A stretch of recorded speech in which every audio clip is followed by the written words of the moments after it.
Hi, I'm Sarah. It's time for another cooking video.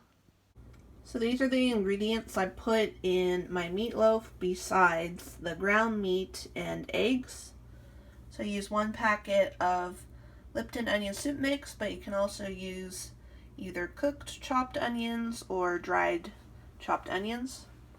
And I use 21 seasoning, some white pepper, but you can also use ground black pepper, granulated garlic, a few dashes of Worcestershire sauce, breadcrumbs, ketchup, a little bit of mustard, barbecue sauce, and sometimes I put in a little ranch.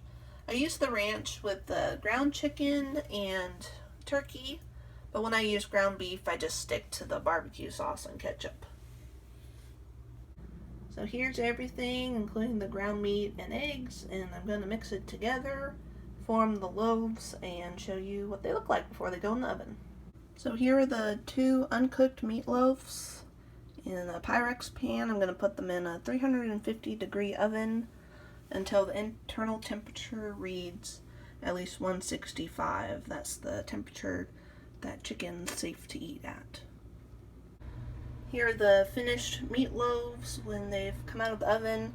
Had them in for an hour and they reach the internal temp.